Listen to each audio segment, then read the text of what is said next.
اچھا جی، تو آج ہم بات کر رہے ہیں جان گرے کی، وہ مشہور زمانہ کتاب men are from Mars women are from Venus. ہمارے پاس ایک تجزیہ بھی ہے اس کا، اور مقصد بس یہ سمجھنا ہے کہ یہ کتاب کیسے بتاتی ہے کہ مرد اور عورتیں بات چیت میں اتنے مختلف کیوں ہیں۔ تو آئیے ذرا دیکھتے ہیں اس کو۔ جی بالکل، یہ کتاب 1992 میں جب آئی تھی تو مطلب تہلکہ مچا دیا تھا اس نے۔ کروڑوں کاپیاں بکیں، 40 سے زیادہ زبانوں میں ترجمہ ہوئی، اور اس نے نا تعلقات کو دیکھنے کا ایک بالکل نیا زاویہ دیا جو بہت مقبول ہوا۔ ہاں، اور اس کا بنیادی خیال تو یہی مشہور استعارہ ہے نا کہ مرد جیسے مریخ سے آئے ہیں اور عورتیں زہرہ سے۔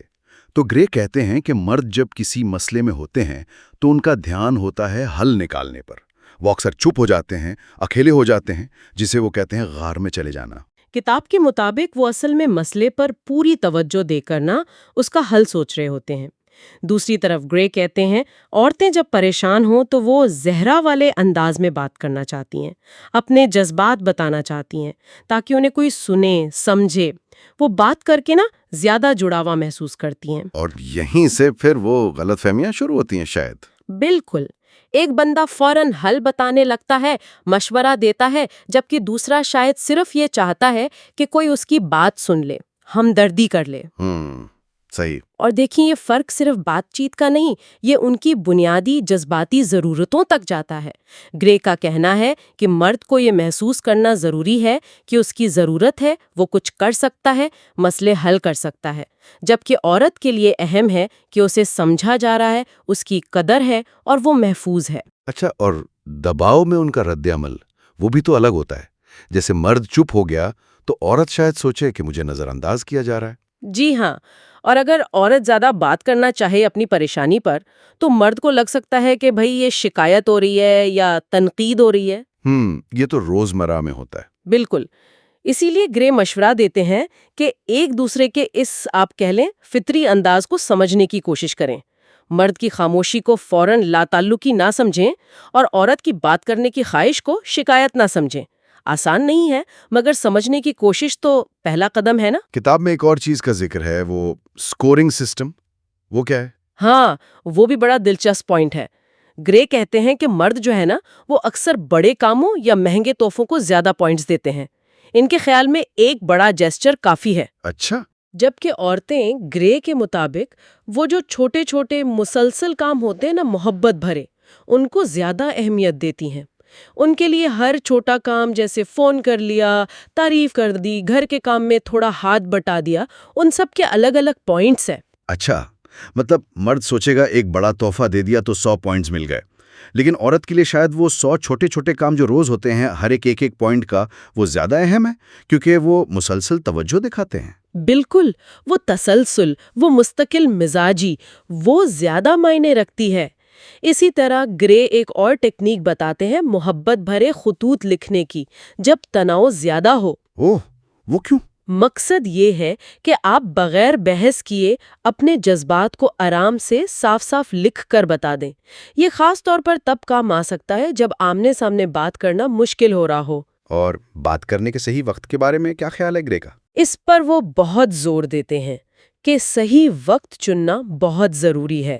جب آپ کا ساتھی تھکا ہوا ہے یا بھوکا ہے یا کسی اور ٹینشن میں ہے تو اس وقت گہری یا جذباتی بحث نہ چھیڑیں۔ ہاں، ورنہ بات بگڑ سکتی ہے۔ بالکل، زیادہ امکان ہوتا ہے بہتر ہے تھوڑا انتظار کر لیں جب دونوں پرسکون ہوں۔ ٹھیک ہے، اب آتے ہیں اس سوال پر جو آج کل بہت اہم ہے۔ دنیا تو بدل گئی ہے، یہ صنفی کردار، جینڈر رولز، ان پر اتنی بات ہو رہی ہے، لچک آ رہی ہے، تو کیا ایسی کتاب جو اتنی واضح صنفی تقسیم پر مبنی ہے، مرد مریخ سے، عورتیں زہرہ سے، کیا یہ اب بھی ریلیونٹ ہے؟ کہیں یہ پرانے خیالات کو اور پکا تو نہیں کر رہی؟ یہ بہت اہم سوال ہے واقعی، اور آج ہم یقیناً یہ سمجھتے ہیں کہ ہر انسان الگ ہے، اسے صرف مرد یا عورت کے ڈبے میں بند نہیں کر سکتے۔ تو کتاب پر یہ تنقید بجا ہے کہ یہ چیزوں کو بہت آسان بنا دیتی ہے، شاید حد سے زیادہ ہی عام کر دیتی ہے صنفی رویوں کو۔ لیکن اگر ہم ان استعاروں سے ذرا آگے دیکھیں تو جو بنیادی پیغام ہے نا وہ رابطے میں ممکنہ فرق اور مختلف جذباتی ضروریاتوں کے بارے میں ہے، اور یہ فرق تو کسی بھی دو انسانوں میں ہو سکتا ہے، چاہے ان کا آپس میں رشتہ کچھ بھی ہو یا جنس کچھ بھی ہو۔ تو آپ کہہ رہی ہیں کہ اگر ہم یہ مریخ اور زہرہ والے لیبل ہٹا بھی دیں، تب بھی یہ آئیڈیا کہ لوگ محبت اور تعلق کا اظہار الگ الگ طریقوں سے کرتے ہیں اور الگ چیزوں کو اہمیت دیتے ہیں، یہ سمجھنا پھر بھی کام آ سکتا ہے؟ ہاں، میرے خیال میں اس کا مفید پہلو یہی ہے۔ یہ ہمیں یاد دلاتا ہے کہ بھائی ہمدردی رکھیں، سمجھنے کی کوشش کریں کہ دوسرے بندے کی زبان کیا ہے، وہ کیا محسوس کر رہا ہے، اسے کیا چاہیے۔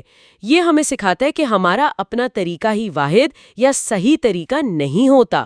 اختلافات کو ماننا اور ان کا احترام کرنا، یہی تو کسی بھی اچھے تعلق کی بنیاد ہے۔ تو خلاصہ پھر یہ ہوا کہ جان گرے کی کتاب ٹھیک ہے، اس پر تنقید بھی ہے اور وہ سادہ بھی لگ سکتی ہے، لیکن وہ ہمیں رشتوں میں رابطے کے جو چیلنجز ہیں ان کو سمجھنے اور ان سے نپٹنے کے لیے کچھ نہ کچھ ٹولز ضرور دیتی ہے، خاص طور پہ یہ سمجھنا کہ ضروریات اور اظہار کے طریقے الگ ہو سکتے ہیں۔